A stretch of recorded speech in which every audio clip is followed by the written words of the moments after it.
ressource 1, le parcours client. Cette fiche ressource s'insère dans le programme dans la compétence C2.3, analyser les parcours pour optimiser l'expérience client. La compétence à acquérir est d'identifier les parcours clients et les connaissances associées sont le processus d'achat et la cohérence des éléments du marché-age. Grand 1. Comprendre le processus d'achat.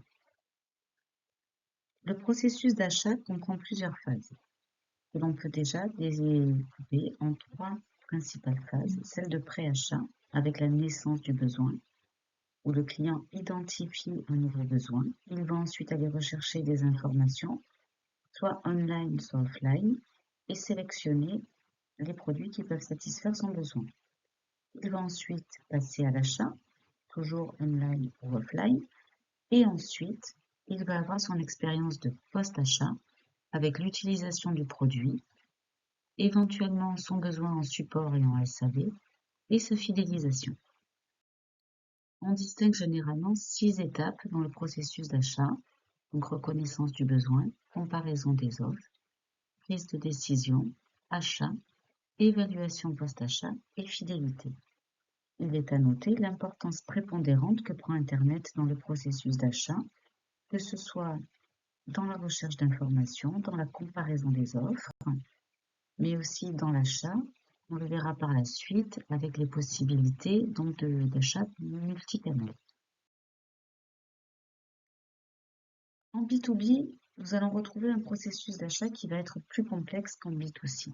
En effet, les acheteurs ont une plus grande expertise et connaissent bien mieux les produits que les clients particuliers. Il est donc fondamental de renforcer sa présence online, puisque c'est là que 80% des entreprises commencent leur parcours d'achat. Cela nécessite d'avoir une très bonne connaissance du client cible idéal, celui dont on connaît le portrait robot, on connaît ses goûts, ses habitudes, ses besoins, ses problématiques, et on va pouvoir cibler sa communication et son offre vers ces buyer personas qui sont donc des incarnations marketing de nos acheteurs types. En B2B, le processus de vente inclut plusieurs décisionnaires. Il y a l'utilisateur du produit, celui qui va donc s'en servir, et qui va être capable d'évaluer ses besoins et les performances du produit acheté. Le prescripteur est la personne qui va influencer la décision, par exemple les experts. Le conseiller, lui, est la personne d'influence informelle qui peut agir sur le centre d'achat. Le décideur est la personne qui va prendre la décision d'achat, qui détient ce pouvoir dans l'entreprise, et l'acheteur qui est la personne chargée de définir les conditions d'achat, de négocier avec les fournisseurs et de négocier les contrats. Grand 2, stratégie de distribution et processus d'achat. Petit rappel sur les stratégies de distribution. On peut retrouver donc ici le schéma d'un circuit de distribution qui comprend plusieurs canaux. Un canal direct du producteur au client, un canal court avec un détaillant, un canal long avec un producteur, un grossiste, un point de vente et un client. Le réseau de distribution est constitué de l'ensemble des différents intermédiaires, grossistes ou des clients, qui vont se trouver entre le consommateur et le producteur. La complexité d'un réseau de distribution s'apprécie par rapport au nombre d'intermédiaires qui le composent et sa couverture géographique. Une stratégie de distribution vise plusieurs objectifs. Tout d'abord, les produits doivent être disponibles pour les consommateurs. Le réseau de distribution doit donc permettre d'atteindre un plus grand nombre de consommateurs. Il doit permettre de favoriser les ventes et de fidéliser les clients. Mais il doit aussi permettre d'atteindre de nouveaux marchés et notamment en étendant la portée géographique de l'entreprise. La distribution doit s'adapter en fonction des évolutions du marché. On note aussi ici, bien entendu, l'évolution du e-commerce, de l'importance d'Internet et du commerce sur mobile. Mais le réseau de distribution doit aussi permettre d'optimiser la gestion des stocks et de réduire les coûts logistiques. Enfin, c'est un outil d'amélioration globale de l'efficacité de l'entreprise. En B2B, les entreprises optent généralement pour des circuits plus courts et doivent faire face à des plus gros volumes de marchandises.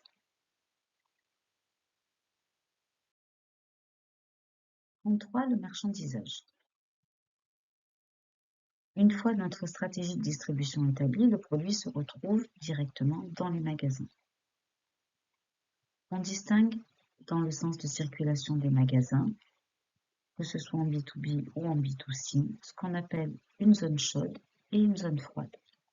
La zone chaude se trouve toujours à droite à l'entrée du magasin. C'est l'endroit où le client se rend spontanément et où on va distribuer les produits dont les clients n'ont pas nécessairement besoin mais qu'ils vont avoir envie d'acheter. Dans la zone froide, on y trouve les produits de première nécessité, les produits les plus volumineux qui vont obliger le client à aller au fond du magasin et à parcourir ainsi tout le magasin.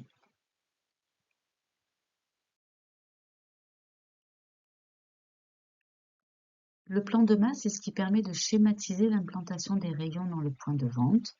On retrouve 4 grands types d'implantation. En grille, une plantation que l'on retrouve généralement dans les supermarchés, avec des logiques d'allées, une allée centrale et des allées secondaires. Une implantation en circuit libre, où le client peut circuler comme il le souhaite. En circuit dirigé, avec des points particuliers que le client doit traverser, c'est le cas typique des magasins IKEA, ou dans des boutiques, avec des principes de shop-in-shop ou de corner, qui sont des magasins dans le magasin. Le digital a de nombreux apports dans le marchandisage. On note parmi ces apports la réalité virtuelle, qui va permettre aussi bien de tester des concepts de magasins, on va pouvoir se promener dans un magasin virtuel grâce à un casque de VR, soit avec le test de produits et des mises en situation directes. Les smart cams dans les magasins vont permettre d'identifier les comportements des clients, mais aussi les endroits où les clients seront de façon plus naturelle, les endroits donc qui vont générer le plus de chiffres d'affaires, et cela va permettre d'adapter l'aménagement du magasin. Les magasins virtuels sont des magasins sans produits. Les rayons sont constitués de murs d'images où le client peut visualiser les produits, leur utilisation et les acheter. Les magasins peuvent être soit 100% virtuels, soit avoir une partie physique et une partie virtuelle.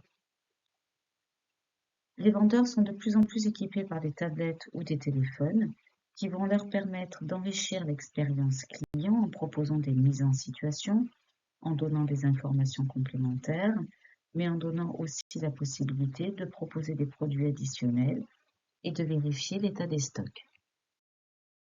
Grand 4, l'expérience client ou le marketing expérientiel. L'expérience client peut être enrichie par différents services associés. Il peut s'agir de services basiques comme le conseil ou la livraison, plus développés comme le click and collect ou personnalisés avec des conseillers dédiés, des formations produits, des assistances techniques, etc. Ces services associés viennent enrichir l'expérience client. Les services digitaux se multiplient pour offrir aux clients une expérience multicanale avec à la fois donc des expériences en magasin, mais aussi des contacts via les chats, les emails, etc. Les sites web sont maintenant adaptés au mobile où des applications sont directement développées pour venir enrichir l'expérience client. Cela permet par exemple d'avoir la disponibilité d'un produit dans le magasin directement sur son téléphone. Les réseaux sociaux sont un excellent moyen d'engager les clients B2B et de convertir les prospects. L'IA va permettre de proposer des chatbots ou des emails automatisés qui vont permettre là aussi à la fois d'enrichir l'expérience client et de transformer les prospects en clients.